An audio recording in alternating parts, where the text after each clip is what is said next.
Hi,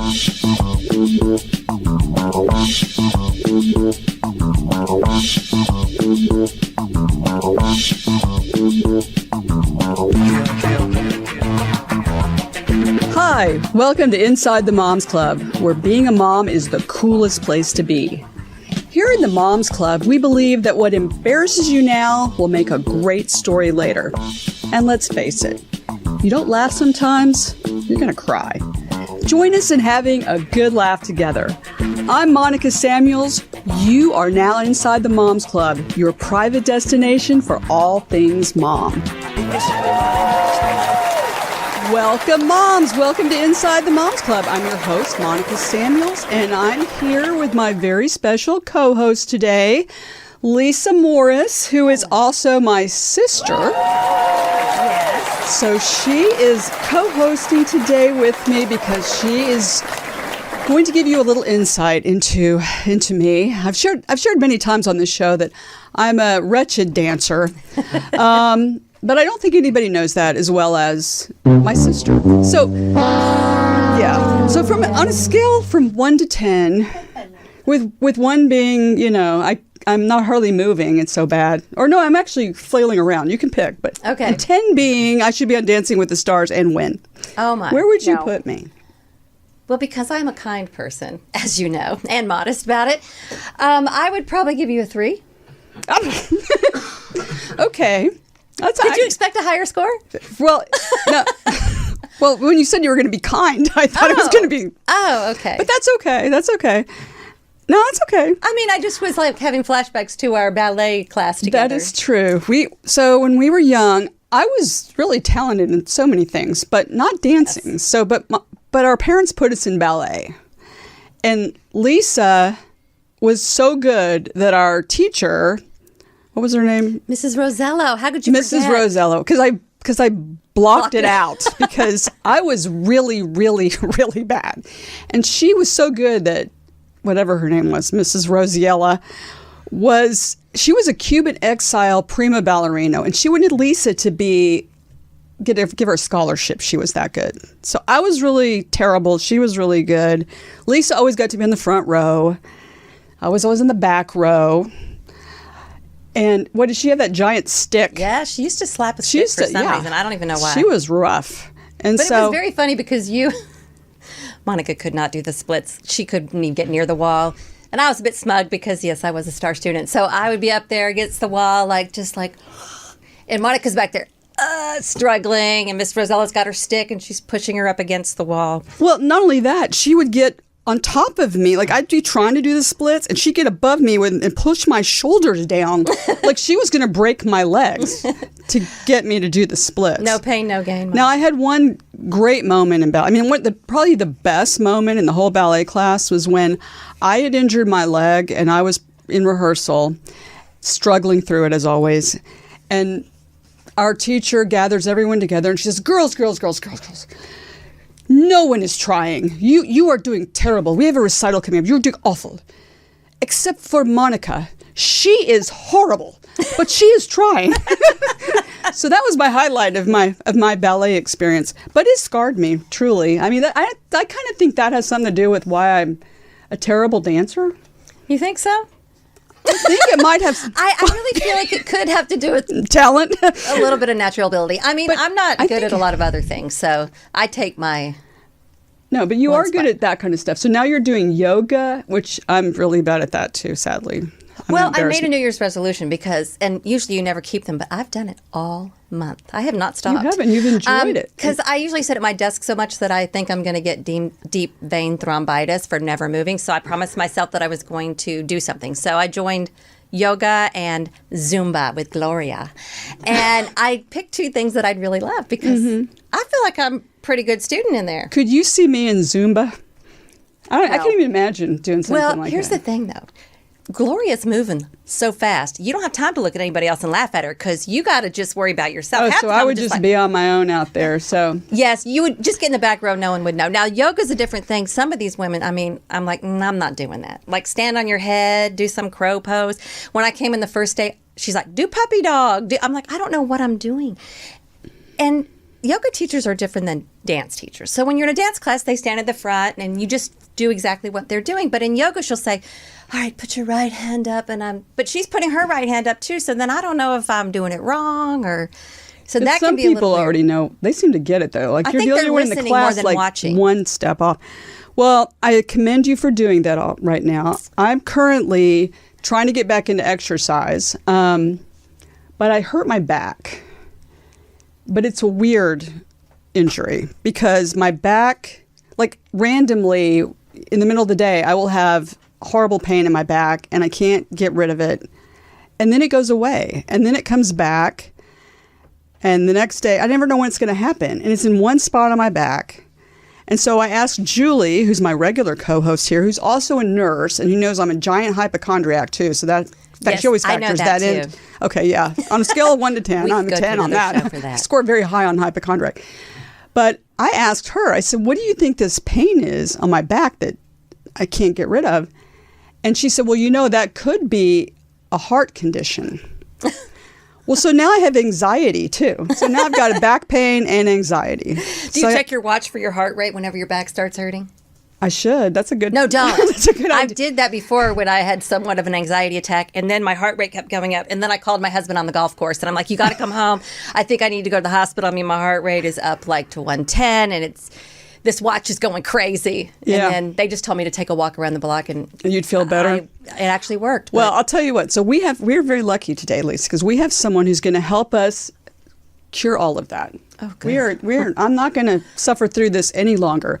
She is the host of the Cure for Chronic Pain podcast and the founder of the Your Break Awake community. And she has a new book, Mind Your Body, a revolutionary program to release chronic pain and anxiety, which is being released actually tomorrow as we record this show.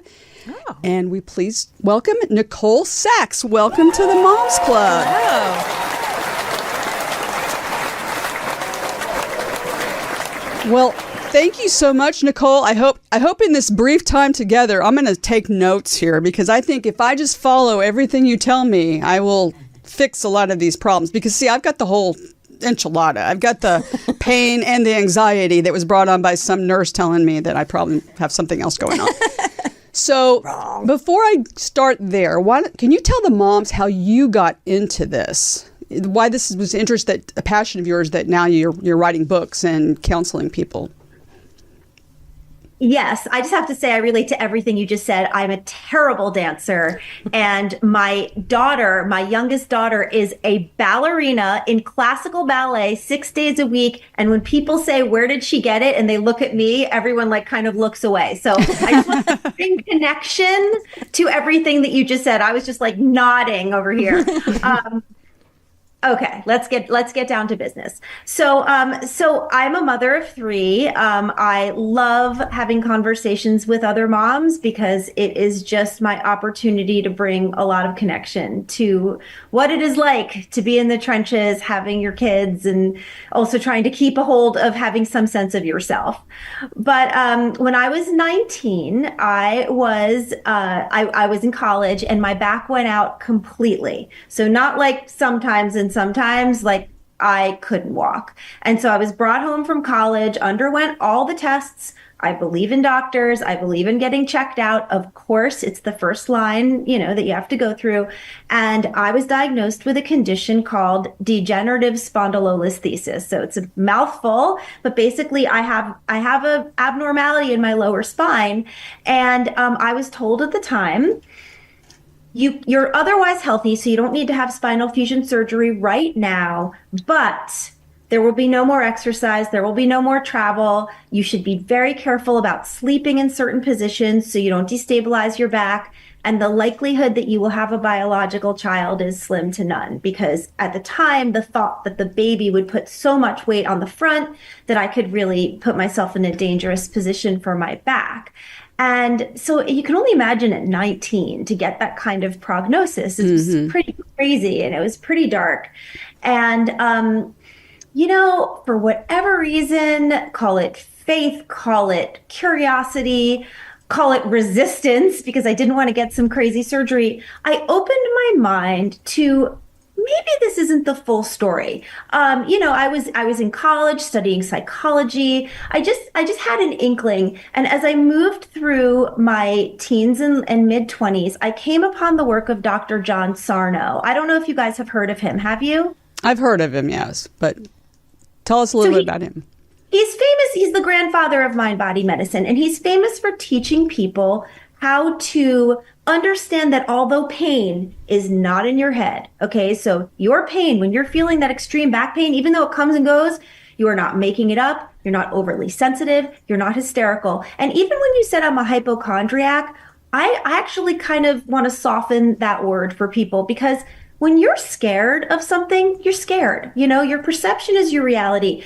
And so although the pain is never in your head, the solution is so rarely in altering your physical body. And I understood that through Sarno's work and through working, through mind body medicine. There's so much to say. I just want to say, I always say it up front so I don't forget. I had 3 babies. I exercised till the day they were born. I've traveled the world. I can run 5 miles on the beach, and I have never had a surgery, nor have I ever altered my physical body, because even though it made so much sense that my abnormality, which was in the spot that I was hurting, was the reason for my pain, it never was. And now, through bringing this work to the world for 20 years, I've finally gotten it down to explaining the brain science, why the brain and the nervous system send pain signals, inflammation, muscle constriction and spasm and neuropathy, etc., into the body when we are in long-term fight or flight.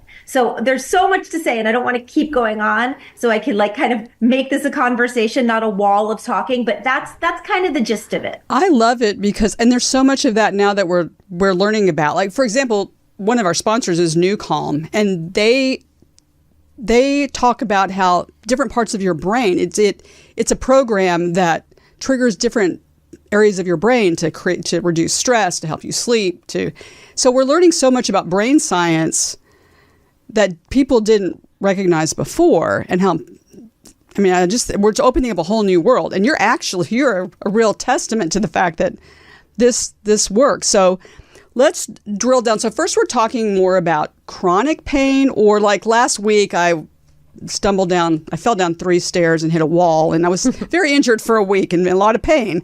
Are we talking about just pain, or are we talking about chronic pain, like you've got a chronic back condition or you've got fibromyalgia or something?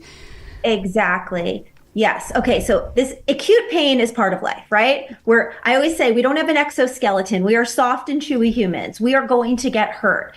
And so acute pain is part of life. There is no cure for human pain. There's a cure for chronic pain, because chronic pain is an epidemic of fear and nervous system dysregulation. So indeed, this is about chronic pain. I'll tell you some of the main things I see: migraines, irritable bowel and all sorts of gut issues, fibromyalgia, long COVID, and all the symptoms of long COVID. We have miraculous, stunning success stories. And one of the things I did in the book that I was very, very intent on is the end of every chapter is another person's story in their own words. People from all walks of life, all corners of the globe, all genders, all socioeconomic status. Pain is the great equalizer. When we suffer the same. So this is about chronic pain and a confused dance between your brain, your nervous system, and your physical body that causes you to get stuck in that fight or flight cycle. And the pain signals are sent as a form of protection. So it's a little bit wild when you start really learning about it, but it is more scientific than surgery. It blows your mind when you start to understand, which is why I really boiled it down and put it in the book so people could have it like bite-sized pieces, because it's a lot. And you've developed 3 pillars that you go through for this process. So the first one is believe. What is that? So the thing about the 3 pillars, I look at them like 3 legs of a stool. And we all know if you have one leg of a stool lopped off, it will not stand. So it's believe, do the work in patience and kindness for yourself. And I know we're sitting here talking to moms. My goodness, are we the hardest people on ourselves? You know, it's like we want to do everything. We want to be able to be there for our kids all the time. And then we hear, well, you should also be taking care of yourself. And we're like trying to do that. And then we have families. And sometimes we're also working. Like, it's just so much. And so, but you asked about believe. Believe is this. Your perception is your reality, like I said. And so if you perceive yourself to be unsafe, let's say you're walking down the street and you see a shadow around the corner and you think that looks like the shape of a predator, of a person that could jump out and hurt me. Your body starts to prepare for either fighting, fleeing, freezing, or more complicated is fawning, which is like super people pleasing, like you're going to try to get yourself out of the situation. Whether or not there's an actual predator, your body responds the same. So if you get kind of further down the street and you go, oh my goodness, that's a bush. It's waving in the wind and it threw off a shadow. You will regulate. Your nervous system will regulate. It'll take a minute, but you'll get back to understanding that you're okay. But here's the problem. We live in a society, in 21st century society, of an onslaught of predators. Your spouse is a predator because they walk in the room and you're like, oh, why do they have that look on their face?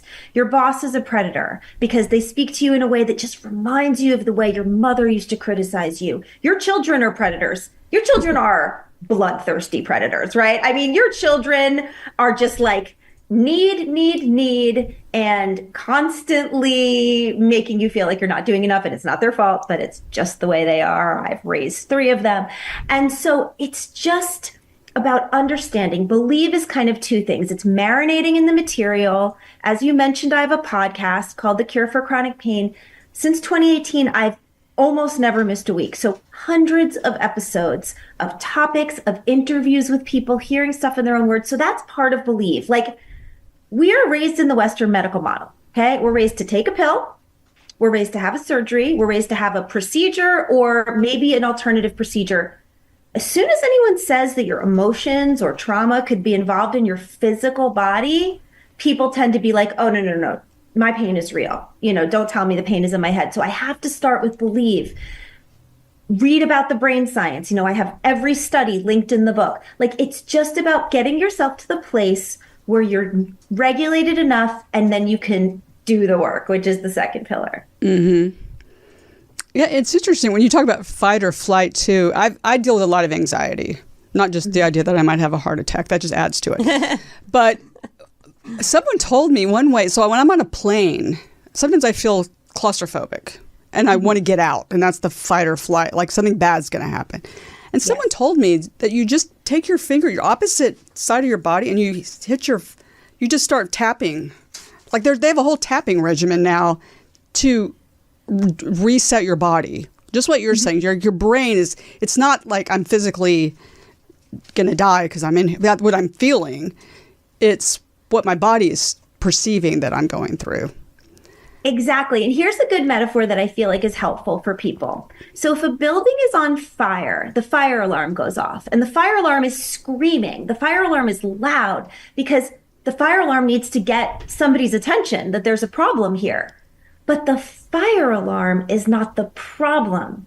It's an indication that there's a problem, but it's super loud. So picture if the fire company came and they started dousing the alarm, training their hoses at the fire alarm. So it's plastic, it's ringing, the fire's over here, and they're dousing the alarm. They could do it from now until the cows come home, and that fire alarm is never going to stop because all it is being triggered by the fire. So what I like to explain to people is this overwhelm, this deep anxiety, these unexpressed, leftover stuff from childhood triggers. There's so much to say. I explain it all in the book. They are the fire. So what we need to do is stop chasing the symptoms, stop going for one more specialist or one more migraine pill. Calm ourselves with the belief and the material, and now put the hose toward the fire. So what I help people do is lower this repressed emotional reservoir that keeps kicking us into fight or flight, because when we have big feelings that have nowhere to go, I like to say it's like the first law of thermodynamics. Energy is neither created nor destroyed. It's transferred from one form to the other. So when we have this big, deep overwhelm, our body needs to express it for us. I teach people to go in and stick a ladle in the reservoir through this tool I've created called Journal Speak, which it sounds like it's journaling. It's not regular journaling. It is an expressive writing technique that gets into the stuff that's making us feel like we're in danger. So that's part of the second pillar, like do the work. And so that's the journaling. And when I was reading about that, in fact, when Lisa and I were talking about Miss Rosa, whatever her name was, Rosella. I blocked her out, Rosella. And I think, well, maybe that's part of the source of my inability to dance. I mean, yes, I lack talent, but Yes. it was traumatic to be bad at something that bad and be called out for it constantly and like almost assaulted for it. I mean, like she would literally get on me and like try to physically make me do things. So it's just like sitting down and is it writing out traumas in your life, like all of them, like people in your life that might have caused you some sort of trauma? Or explain journaling to us. So, okay. So is it okay if I tell a little story? Sure. Okay, because it's very apropos for moms. When I was a young mom, so you have to remember, I was told I would never have these babies, and I overcame that. I understood mind body medicine. I had never done the work. I understood it. I understood this brain science. So I had my second. He was 10 months old, and he was toddling around in one of those baby walkers, and we had a deck. And I was concerned that it was going to go there were like 2 stairs and it was going to go over it. So I picked up the walker and I went to put it down on the driveway, and it felt like a hot knife was dragging through my back. It was terrifying. And of course, I went into a shame spiral. I was like, I should have listened to the doctor. I wasn't supposed to have these kids, and now I've had them, and now I'm in terrible pain. So I was in really bad chronic pain for a year of my life. And I actually ended up going in to see Dr. Sarno in person. This is years and years and years ago. I mean, the babies I'm talking about are now 22 and 20. And he said to me, he explained the brain science, and he said, the best way to get at this repressed emotional world is to journal. And I was like, all right, buddy. I'm like, let me explain something to you. I can't walk. I can't care for my children. Like, what do you mean journal about it? And he said, I know it sounds too easy to be true, but it's not, because you will feel resistance. But if you can get to what's really in there that you're resisting and that's causing your nervous system to think that there's a predator afoot, your back pain will go away. Now, I understand how nuts this sounds. So I sit down and I start journaling. And there, like I said, I teach this. It's way too much to talk about in one session, but I want to give people a taste and inspire them that there is tremendous hope, specifically for people whose pain is not something where like a doctor is telling them, we can fix this. This is really for people who are like often told, you're going to have to live with it, or there's a diagnosis but no cure. I start journaling, and I'm journaling about motherhood.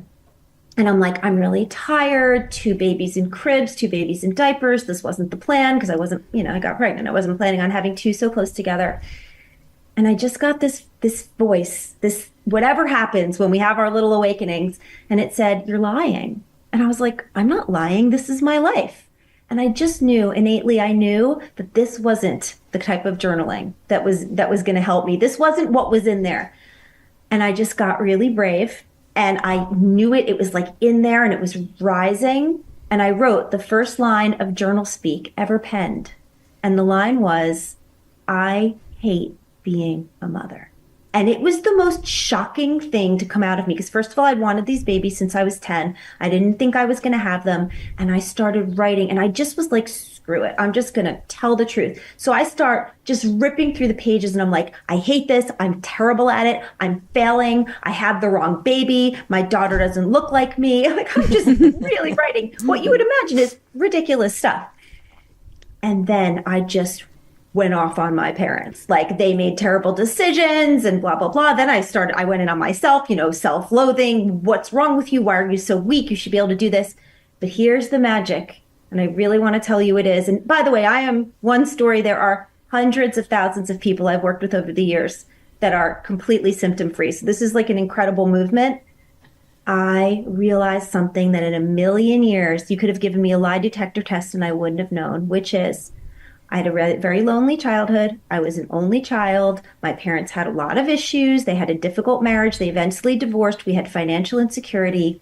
And when I was very young, maybe 10 or 11, I made a very quiet pact with myself. And it was, one day when you get out from under these people, you will find the perfect partner and you will have the perfect children, and it will heal the pain of that little girl. And I have chills every time I say it because it was the truest thing. And I just wept for the fact that I had no idea that the reason I hated it, because it was trying to do a job it was never going to do. Just because you have children in your own family is not going to heal the wounds of the things that have hurt you. And I had no idea. It was such a sweet, compassionate moment. But I will tell you the truth of the matter. I woke up the next morning and my back pain was 80% gone, never to return. And I said, I'm on to something. And I journal spoke. I started creating this new language about everything in my life. And when I was done, I threw it out. 20-minute rant. I teach a huge structure. Throw it away, and then 10 minutes of any kind of meditation, whatever you consider meditative, even if it's just a walk in the sun, to build a bridge between the journal speak practice and getting back into your day. And here's the magic. That reservoir that's overflowing and triggering you into fight or flight, every day you put a ladle in, you dump it out, you dump it out. Talk about parenting, talk about your partner, talk about your job, talk about your parents, your self-worth. I teach a structure, but here's the deal. We're scared to say things because if we say them, they'll be too true. Or if we say them, they'll ruin our lives. Or if I talk about how I feel about my husband, I'll have to leave him. It's such a misnomer. It's such a misunderstanding. Because if a tree falls in the forest and we're not there to hear it, it still makes a sound. And those trees are falling inside of us, but we're not wanting to hear them. So they're coming out through our head, through our stomach, through our backs. It is remarkable what happens when people become willing to do this work. It doesn't stay true. I have never loved parenting more until after I realized that I thought I hated it and gave myself that freedom. And here's another beautiful thing, and then I'll shut up because I know I'm talking a long time. It has. It's very interesting. It has. So I have 22, 20, and 17. Girl, boy, girl. I have parented them as human beings, as who they are. Not through the lens of my own pain, not through the lens of my own needs. So my back pain was the biggest, littlest part. What it gave me was my life and my ability to raise these incredible people that I get to be in New York City promoting my new book that comes out tomorrow. I'm in my oldest daughter's apartment. I just took my son and bought him a pair of sneakers. They're my favorite people in the world because of the relationship we have, because I've done this work. Mm-hmm. Well, and it sounds like, I don't know if you recommend this to your book, but I guess you need to buy a really nice shredder. So you just write journal and just, so yeah, that's what I was wondering. So no one else was ever going to see this. This is just for you to. You don't read this to someone, do you? Because you say you just need to do this. So this is work you do on your own, right? Yes. And here's the thing. Some people say, can I bring it to my therapist? And I say, listen, if you want to bring this to your therapist, all power to you. Just keep it safe. Journal speak is a foreign language. You don't want people to read it who don't understand. Don't bring it to your mother. No. If your mom's that type, I like to type it now. I used to write longhand, and yes, a shredder or burn it or just rip it into a public garbage can. But I just type it on a document, and when I'm done, I just hit select, all delete, never saved, never anywhere, and I had a client who once said, it's like blowing your nose in a tissue. You don't have to look at it again. You're just getting it out. Yeah, getting rid. Is this more prevalent in people like? I'm more of a type A personality generally. I mean, do you just notice a trend? Like this happens more in people that are more perfectionists or free and easy kind of people, or does that not a factor at all? It just could happen with anybody. Oh, honey. Poor perfectionists, right? Poor people pleasers. Yes, ma'am. It is. First of all, it's everyone. This is the human condition. So we're all banking these emotions. It's just part of being alive. But yes, the people that are most afflicted by mind-body issues, which is kind of all of issues, are people who are self-critical, hold themselves to an impossible standard, perfectionistic, people pleasers, codependent. You need everyone to be okay for you to feel okay. But what's really amazing is as you move through this work, you really are able to let a lot of that stuff go. I used to be such a perfectionist till I realized that perfectionism is just scanning the landscape and looking for where I'm failing all the time. It's not aiming for the best. It's actually always looking for where I'm bad. And so I'm a recovering perfectionist, but yes, that makes a lot of sense. I wish I was one of those. Yes, there you have one right there. So given that, how long does it to get someone to follow through and not say, I journaled for a week and I still have a chronic pain. How long does it take? How much time do you want people to give this to say, yes, this is working for me? Is there or don't give up that fast? I mean, I shouldn't say it's going to take you. You're hitting all the high points, my friend. So here's the deal. You can't watch the clock, because this is a little magical thing that I think people don't always realize. Desire to be different than you are is read by your nervous system as fear. When we have urgency in life, I have to have that happen, or this has to go a certain way, what our nervous system hears is danger, danger, danger. What if it doesn't go that way? So I say, you don't watch the clock. I also spend the first third of the book explaining all the things that might jump up in your way, all the resistance that's going to come, that's going to speak to you in your own voice, that's going to say, do it tomorrow, do it later, you're too tired, you're too busy, this isn't going to work for you. We deal with that, because resistance is just it's just a headache. It's just another way for your nervous system to say, look away, don't look at that dark stuff. But had I never said I hate being a mother in that fateful day, I never would have known that I don't hate it at all. I never would have known that I was trying to heal the wounds of a sweet little girl. And had I never known that, first of all, I probably would have been living in chronic pain my whole life. But forget that. I wouldn't have known how to parent other than the way I was parenting, which is a lot of desperation and urgency. So what I want to say is that there is no timeline. I like to say the slower you go, the quicker you get there, meaning the less urgency we send to the nervous system, the more we say, okay. Left foot, right foot, breathe. You do the practice, you delete it, you sit for a few minutes in meditation, you enter into your day, and you just trust the process, and then you let your body be your proof. You watch your pain move around. You watch your pain come and go. And you don't have to have this just for pain. It also could be anxiety. Like we're recording our show in Los Angeles, and these people have been through a lot. If you can imagine not knowing. I live there. Okay, so you totally get it. So it also works just if you're under, like, the anxieties become too much. You could do the same method that you're talking about through your book and relieve a lot of that. 100%. I mean, the book itself is to release chronic pain and anxiety, because what I find in my work, and I've been doing this, I was in private practice for 18 years, and then I closed my practice in 2018 in order to my podcast and YouTube and writing. So I don't work one-on-one with people anymore, but when I have thousands of people in these communities that I deal with every day, sometimes people have terrible, let's call it migraines.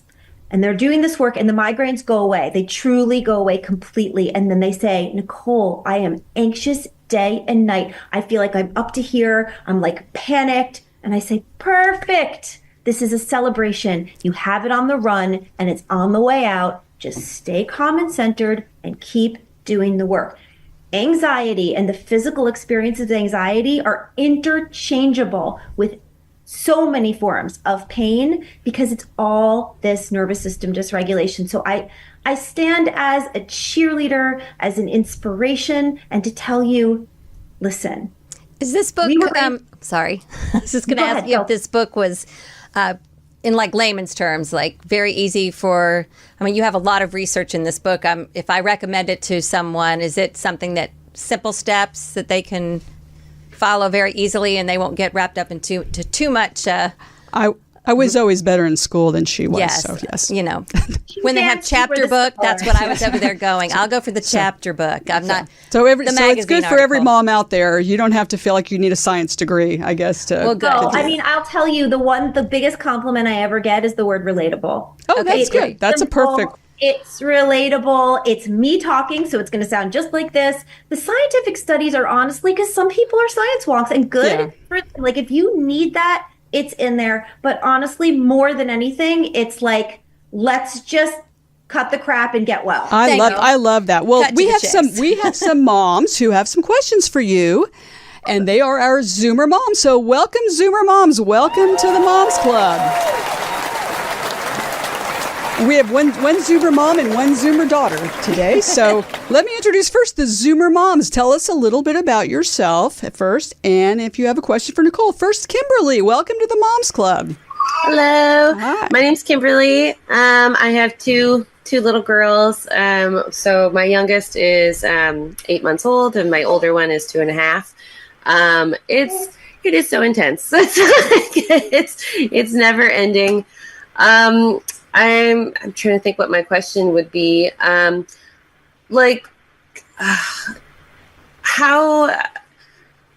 soon did you think you started seeing results when you started doing your journaling? And then I guess the other question I would have would be any advice for having two girls and just, having them get along with each other and things like that. Yeah. Well, the first thing I'll say is people see all different timelines for results. So that's why I say, the best, I know everyone hates my answer. People want to know 4 to 6 weeks, and I totally get it. But all I will say is however you identify, whether you identify someone with any sort of chronic condition or whether you're just I'm so tired, I'm so fatigued, or I don't have enough joy for life.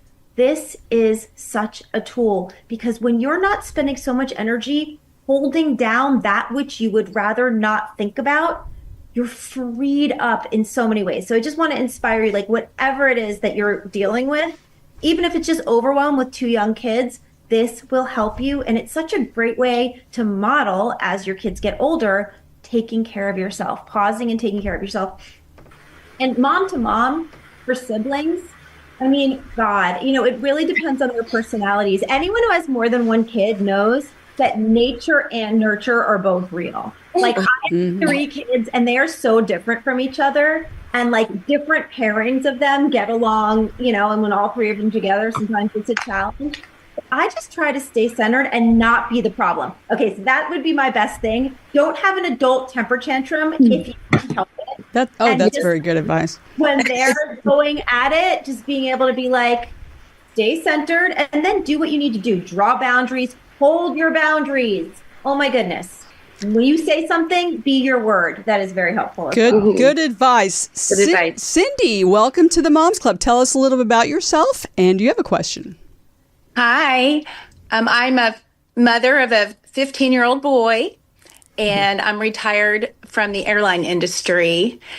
And with the recent events of the fire being so tragic, the hurricanes, the flooding, and the recent regional crash in DC, I've noticed with conversations with some girlfriends, some PTSD that's come about. So my question for you would be, what would you recommend as a psychotherapist, and now with your incredible book that's coming out, I cannot wait to read it, some things we could do immediately to help work through socially together to help each other with PTSD? That's a great question, because that is, the other day my husband texted me from a plane going into DC after that crash, and he said, "Pray for me. We're on our descent." And I thought that's real, and the fires and everything else. So that's a great question. Oh, it is a great question. And by the way, I am from West LA, and thank God our house is fine, but we have many, many friends who lost everything. Yeah. So I'm really relating to everything that both of you guys are saying. So here's the best thing I can say to you, Cindy. Community is everything. What I have found is that so many people suffer alone. They just don't make that one little extra effort to reach out and connect with people, because when you know that you're in it with somebody else, it just makes everything easier to bear. I got on a plane the day after, because I had to come out to New York for this book launch, the day after that crash. And then, of course, the next morning was that terrible helicopter accident in Philly. It was so much was going on. And I just reached out to my people and I was like, can we take a moment and just sit together on this? And it sounds silly and it sounds like it might not matter, but I have to tell you, we can't change what's going on in the world, right? The only thing we can change and control is our own behavior and our next right considered action. And I think of that as okay, what do I need right now? Am I feeling like I need just a moment of alone time? Pause and ask for it. Am I feeling like I just need to call my best friend and be oh, can we just have a minute? I also have these online communities like that I meet with on Zoom twice a month, and I go on to the boards and I'm like, how's everybody? Like, let's offer some support. Simple human connection. It's what we have, and it goes further than people realize. Thank you. That's great. Wonderful. Janine, welcome to the Moms Club. Tell us a little bit about yourself, and do you have a question? Hi, I am the mother of a 34-year-old daughter. She is an only child. And so my husband and I are empty nesters and been that way for quite some time. And at this stage in life, we're moving through generational issues, losing our parents, starting to lose friends, and just going on through other personal things that I would put in the category of what you experience on this side of life. And I'm curious about resources, how a person who's moving into their senior years can tap into your resources from that perspective. And I think one seems to be a common thread between a lot of people that I know is sometimes you can have issues with coping and that feeling of anxiety or panic, and you can't quite put your finger on it. And it's just this welling up of emotion that you're not in control of the rest of these years. There's just a huge shift. How do you help to address people on my side of life? First of all, Janine, there are so many people in my communities that are like 60, 70. I have people in their 80s who are first coming to this work, who've never even been to therapy, who never even did any sort of self-examination, because it just depends like how, the soil in which we're raised. So first of all, I just want you to know tons of people in my community. So this is a great question. Here's what I'll say. And I'm sure you guys have all experienced this. When you feel like you don't know what's wrong, so you feel like everything is wrong, and it just overwhelms you, and it almost feels like a panic, like, oh, nothing feels right. That's why the journal speak process. Janine, I cannot tell you how powerful it is. You put your resistance aside. You could, all the directions are in the book. You sit down and you say, okay, I'm going to do this. Then you start your journal speak process. And then you start to journal something out and you go, oh my God, that felt like it was really wrong. That felt like it was the thing. I see what's going on here. I see why that felt so dangerous. That's not really it. And then you just take the time to give yourself that gift. And what happens is you're going to come upon something, you're going to go, that's it. And maybe it isn't really as big as you thought. Maybe it is something like what I thought, which is I thought I can't bear parenting. And it was really my broken little heart at 11. And I had to figure out what I was trying to accomplish with these toddlers who are never going to heal the wounds of your childhood, anyone who has a toddler. And I was able to say, I see. And all of a sudden, nothing felt wrong. And it is a magical process. So I invite you to do it. Yeah, that's great. Thank you. Now we have a Zoomer daughter, Emily, who's actually my niece. Welcome to the Moms Club. Tell us a little bit about yourself. I haven't heard you had any children lately, but tell us a little. And then you have a question. Yes, no children. But hi, I'm Emily. I'm wondering, after you received all of that really scary information from your doctor and then kind of took an alternate path to your healing, did you receive any pushback from people in your life who maybe were like, why aren't you listening to the doctor? Or were people generally supportive of your outlook on everything? That's a good question. It's a fantastic question. And I'm going to tell you honestly, I think my family was so panicked when I got that really dark prognosis at 19 that no one cared. They were like, go, if you think you can fix it, fix it. But it's an excellent question, because even though that didn't happen to me personally, like I said, I have these communities, people come to me all the time, and that is a big one. And here's what I'm going to say. Malcolm Gladwell has this concept of the tipping point. And what the tipping point is, if you're in a room of 10 people and one person says something, you're like, that sounds really niche. And now 2 people, now 3. There's going to be a point at which enough people believe something in the room that it becomes the thing to believe. And Emily, my hope as I embark upon this next phase of my journey with this book is that we get to the point where people are not telling others to continue down a road that isn't working. Because this is the thing. If a pill was working, hello, give it to me. Do I want to sit and do deep emotional work? No, thanks. I'll take the pill and go on my way. They don't work. And I'm not saying no pills work. I'm not anti-medicine. But what I'm saying is, what people come to me and say, I have a 10 out of 10 pain and my doctor says I'm just going to have to live with it. Or, this is my prognosis and I'm doing all the things they say and nothing's changing. It's time to open our minds. It literally is time for a revolution. And this isn't going to come from the top down. This is going to come from millions of people just like you guys, just like me, who make their own personal decisions that they are willing to replace their fear and skepticism with curiosity. I don't need you to replace it with belief, just curiosity. I do have and a then question. See, because then your body becomes your proof. And then you say, well, I'm feeling great, so I'm on my way. Well, thank you. every medical and health breakthrough started somewhere in the history of That's mankind. right. So this is the beginning of that journey. You had one more I do have one more question from a mom's perspective. Because she always does this. She's Yes. notorious. I'm the world baker and I ruin everything. Sorry. But my question is this. So I have a daughter who since 4th grade, she wanted to be number 1 in her class. And she absolutely killed herself to be number 1. And she has so much stress in her job. She's constantly calling me in tears because she wants to do everything they ask her to do, which is totally impossible. And I mean, I would love for her to try this, but how would I approach her to say this? Because in her mind, she doesn't have a problem. Yeah, how do you get someone but I else to see do it that where you she see they does. need it? And I never put this on her, trust me. I'm like, you don't have to be first. It's okay. I wasn't. But it didn't seem to matter. It was just like an internal thing. So what would be a way you could introduce, or is there a nice way to say it?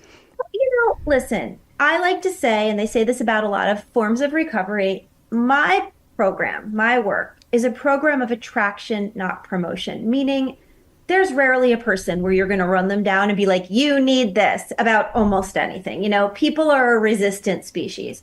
But if you're off living your best life, or if she's complaining to you about like stress headaches, or like she's feeling anxious all the time, or she's irritable, you might say, what's her name? Casey. And she has very bad stomach problems. So that's why I'm thinking it does Okay. affect her life. There you go. Casey. You should say, Casey, I know this sounds crazy, but we interviewed this woman on the show. Do you want to feel better?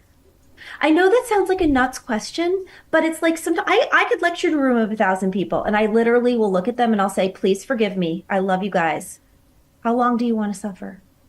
Because we have a choice. What's crazy about human society is like so many things are imposed on us. They literally are. We don't have a choice about a lot.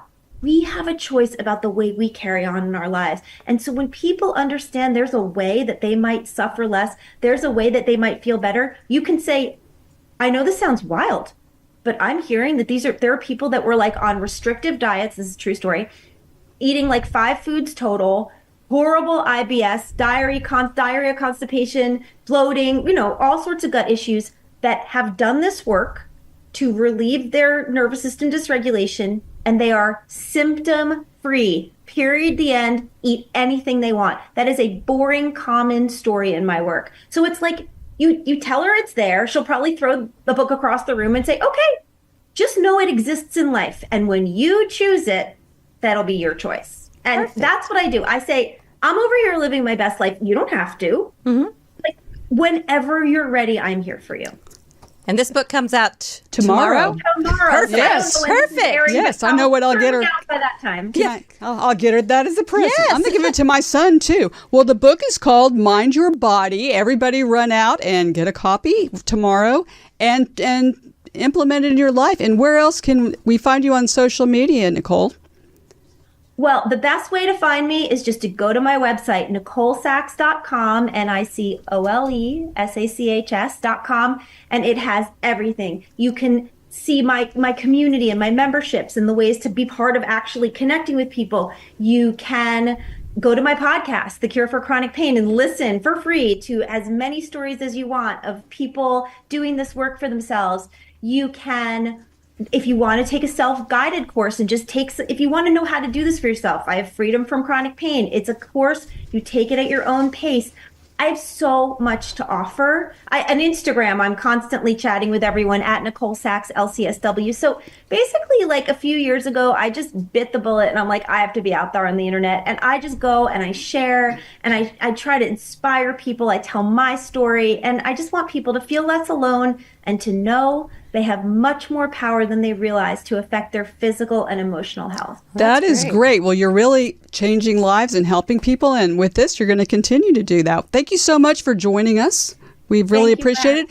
And we want to thank our sponsors, the Beeman Hotel, who's been absolutely wonderful to us in Dallas. We've been having great events with moms from all over the Metroplex, as they call it there in Dallas. And we've been introduced to a lot of great new Zoomer moms who are on the show. And that's what we're going to be doing from coast to coast, shows in events in Nashville, Colorado, which I heard it was Aspen, actually, which is very cool, all over the country. And we want you to come to these events, meet other moms, and be a Zoomer mom just like these Zoomer moms today. So please check us out for that. You can find us on social media at Inside the Moms Club. We are on TikTok, YouTube, Instagram. Well, who knows TikTok for how long? Instagram, Facebook. We are everywhere. So just like Nicole, you can find us, and please do. Well, I can't believe, Lisa, this time has just gone by so fast, and we've learned so much. I know. I'm definitely gonna absolutely stuff I need implement. Me too. So there we go. Practice my little speech about I live a good life. Don't you want to? No, I'm going to do it nicer than that. You did it good. I'm going to rewatch this. Maybe you should rehearse. I'm going to watch your podcast. Watch the show over again and then do it again. Okay. Well, our motto here on the Moms Club is if you don't laugh sometimes, ladies, you're going to cry. So we want everyone to keep laughing, and we're going to see you next time inside the Moms Club.